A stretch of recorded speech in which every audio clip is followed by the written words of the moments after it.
Très bien, donc tout le monde voit OpenClaw comme un outil viral. Cet outil s'exécute localement, permet d'observer, de lancer des commandes, de naviguer, d'envoyer des messages et d'interagir avec des systèmes réels. Cet aspect est vraiment impressionnant. C'est pour cela que cela s'est propagé si vite. Mais ce qu'Abacus a fait avec Deep Agent dépasse largement l'exécution d'agents façon OpenClaw. Ils n'ont pas juste ajouté des outils ou accéléré l'exécution, ils ont modifié la façon dont les agents évoluent dans le temps. DeepAgent prend désormais en charge OpenClaw sécurisé, la mémoire persistante à long terme, l'exécution planifiée et l'orchestration complète dans un environnement contrôlé.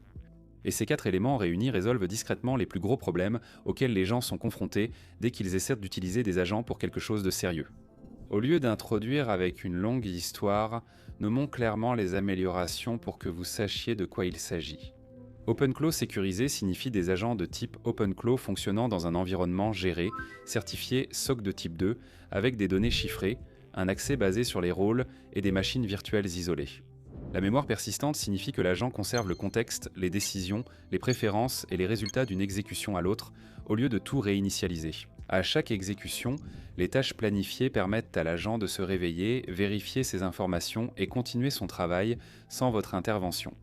L'orchestration signifie que l'agent peut coordonner plusieurs outils, systèmes et flux de travail comme un seul processus continu. Cette partie sécurisée d'OpenClaw mérite plus de détails, car c'est là que DeepAgent se distingue des configurations OpenClaw courantes. Les déploiements OpenClaw typiques résident sur des machines locales ou des serveurs peu gérés. Et ils s'appuient souvent sur des variables d'environnement, des fichiers de configuration ou des clés API directes pour accéder aux outils internes, aux dépôts, aux plateformes de messagerie et parfois même aux systèmes de production. Cette configuration est flexible, mais elle implique que l'agent ait un large accès dans des environnements non prévus pour des processus autonomes en continu. DeepAgent modifie cela en déplaçant l'exécution de l'agent dans des machines virtuelles gérées et isolées. Chaque agent fonctionne dans un environnement contrôlé avec des autorisations précises, n'accédant qu'aux données et systèmes explicitement autorisés. Les données circulant entre les systèmes sont chiffrées en transit, les données stockées par l'agent sont chiffrées au repos, et l'accès est géré par des contrôles basés sur les rôles au lieu de secrets codés en dur disséminés sur différentes machines. La certification SOC 2. Type 2 ici n'est pas simplement un badge. Cela signifie que l'infrastructure et les contrôles sont audités dans la durée et pas seulement une fois. C'est idéal si les agents doivent régulièrement accéder à des données financières, dossiers clients, bases de code ou flux de travail opérationnel. Cette couche de sécurité est ce qui permet au reste du système d'exister sans surveillance constante. Vous ne voyez plus les agents comme jetables, mais comme des opérateurs durables nécessitant des limites, d'où l'importance de la mémoire et de la planification. OpenClaw a démontré que les agents peuvent agir, mais en réalité la plupart des déploiements actuels d'OpenClaw fonctionnent comme des opérateurs puissants mais ponctuels. Vous lancez l'agent, il s'exécute, il fait son travail, puis il s'arrête. Si vous voulez de la continuité, vous devez construire la persistance vous-même. Connecter des bases de données, gérer l'état et espérer que rien ne casse. C'est acceptable si vous expérimentez, mais cela devient épuisant dès que vous voulez que l'agent se comporte comme quelque chose sur lequel vous pouvez compter jour après jour. DeepAgent élimine cette friction. L'agent est conçu pour ne pas paraître comme un script relancé. On a l'impression que cela reste actif en arrière-plan, garde une trace de ses actions et poursuit à partir de là. C'est de là que vient l'expression « mémoire infinie », pas au sens littéral, mais dans la sensation que l'on a quand on n'a plus besoin de recharger le contexte à chaque fois. L'essentiel ici est ce que l'agent retient vraiment, au-delà de l'historique des invites ou du contexte immédiat. DeepAgent stocke l'état structuré de l'agent à travers les exécutions, y compris les conversations précédentes, les actions entreprises, les résultats de ces actions, les préférences de l'utilisateur ou du client, ainsi que les décisions prises en cours de route. Quand une tâche planifiée s'exécute de nouveau, l'agent ne fait pas que lancer une logique. Il vérifie d'abord cet état stocké, le compare aux conditions actuelles, puis décide de la marche à suivre en fonction de tout ce qu'il sait déjà. Parce que les tâches planifiées sont des éléments de première classe dans DeepAgent, la mémoire se cumule naturellement. Un agent qui s'exécute chaque jour ne recommence pas à zéro chaque matin, il reprend là où il s'est arrêté. Il sait quelles factures ont été relancées hier, quels clients ont répondu, quelles promesses ont été faites et quelles fiches de discussion sont encore ouvertes dans les processus de vente. Il se souvient quels prospects se sont engagés la semaine dernière, les questions posées et les messages ignorés.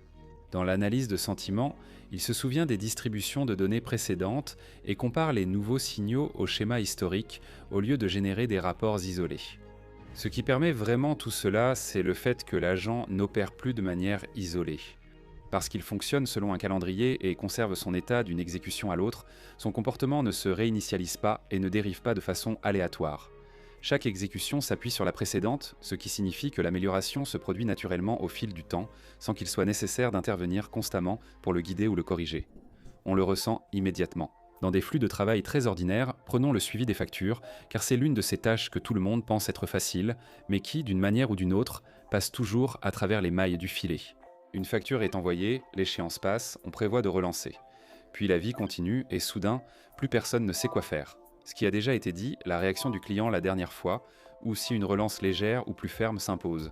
La difficulté n'est pas de savoir quoi faire, mais de maintenir la cohérence de la conversation. Lorsque DeepAgent s'en occupe, le processus ne dépend plus de la mémoire ou de la capacité d'attention de quelqu'un. L'agent suit un planning, vérifie les factures ouvertes, se rappelle du comportement passé de chaque client et adapte sa conversation. Si un client a tendance à répondre après un simple rappel, c'est ce que l'agent utilise. Si un autre client ne réagit qu'après une relance plus ferme, ce schéma est conservé. Rien de spectaculaire ne se passe ici et c'est justement le but. Le travail avance simplement sans que personne n'ait à courir après. La même dynamique se retrouve dans les ventes. La prospection mais sur une durée plus longue et avec davantage de variables. La prospection ne consiste pas en un seul message bien rédigé. Il s'agit de relancer au bon moment, de répondre correctement aux objections et de ne pas perdre le fil des conversations qui s'étalent sur plusieurs semaines. Lorsque le contexte est dispersé entre les boîtes de réception, les CRM et les discussions internes, la cohérence se dégrade rapidement. Grâce à une exécution planifiée et une mémoire intégrée, l'agent retient les prospects récemment engagés, les questions posées, les messages sans impact et les approches ayant suscité de l'intérêt. Cet historique façonne la suite des événements, de sorte que la prospection commence à paraître moins mécanique et plus en phase avec la façon dont les vraies conversations se développent réellement. L'idée devient plus puissante avec l'analyse du sentiment, car celui-ci n'est utile que lorsqu'on suit son évolution. Un seul rapport peut vous montrer ce que les gens ont dit la semaine dernière, mais il ne vous dira pas si la frustration augmente, change ou diminue. Lorsqu'un agent réexamine régulièrement les données et les compare à ce qu'il a déjà observé, des schémas commencent à émerger naturellement. Les évolutions du langage, les plaintes récurrentes ou de nouveaux repères sont évaluées selon une base mémorisée, et non comme des signaux isolés, pour ne pas se perdre dans le bruit. Cette vigilance continue permet à l'agent de s'adapter plutôt que de simplement réagir. Au lieu d'exécuter des étapes fixes, il apprend des résultats et retient ses leçons pour l'avenir. Chaque exécution programmée ajuste son comportement, permettant à l'agent de s'adapter progressivement à son environnement. Que ce soit une équipe, un produit ou un marché, cela se voit dans les démonstrations open-close. DeepAgent le permet, comme le coach de vie Telegram. Parce qu'en surface, cela ressemble à un simple bot conversationnel, mais en réalité c'est un système complet construit et géré par l'agent lui-même. DeepAgent gère la configuration, les webhooks, la logique de conversation et la mémoire, évitant ainsi la réinitialisation des discussions. À chaque ouverture de l'application, les conversations durent plusieurs jours ou semaines. Les réponses s'adaptent au contexte passé et des recherches en temps réel sont ajoutées si la question dépasse des conseils génériques. Même avec plusieurs utilisateurs simultanés, chaque fil reste cohérent grâce à l'historique conservé. Cette infrastructure montre aussi son efficacité dans les flux d'ingénierie, où la continuité est souvent la difficulté majeure. Lorsqu'un ticket Jira arrive, l'agent ne se contente pas de déclencher un script, il lit. Le ticket comprend comment la base de code est structurée, planifie une correction adaptée à ce contexte et l'amène jusqu'à une pull request avec la création de branches appropriées, l'attribution des réviseurs et les notifications Slack. Ce n'est pas de l'automatisation au sens traditionnel, mais un raisonnement coordonné entre des systèmes avec leurs propres règles et conventions. Les workflows de revue de code en profitent aussi. Lorsque des pull requests sont ouvertes, l'agent évalue les modifications dans leur contexte, signale rapidement les problèmes potentiels et fournit une explication claire à l'équipe. Avant même que quelqu'un n'ouvre le dépôt, les revues ne sont plus réactives car le travail préparatoire est déjà fait. La création complète d'applications prend alors un sens pratique, au lieu de voir l'application comme une chose à construire puis à gérer sans cesse. L'agent le considère comme une responsabilité continue. Une fois que le système est mis en place, il continue de fonctionner en arrière-plan, en répondant aux nouvelles entrées et en gérant les décisions courantes sans être redémarré ou reconfiguré à chaque fois. Même la production audio suit la même idée, l'agent la considère comme un processus continu plutôt qu'une chaîne d'étapes séparées. Ainsi, les morceaux plus longs ne semblent ni assembler ni redémarrer en cours de route. Le contexte et la structure restent, rendant l'ensemble cohérent. Ce qui relie tout cela, c'est que rien ne se réinitialise entre les exécutions. Essentiellement, le système adopte un mode de fonctionnement cohérent au lieu de recommencer sans cesse. C'est ce que Secure OpenClaw, à l'intérieur de DeepAgent, permet réellement. La vraie question est, sommes-nous prêts à laisser les agents gérer sur la durée ou faisons-nous davantage confiance aux réinitialisations qu'à la continuité? Donnez votre avis en commentaire. Je suis curieux de connaître votre avis sur l'évolution et si cela vous a éclairé sur la direction des agents. Likez, abonnez-vous et merci d'avoir regardé.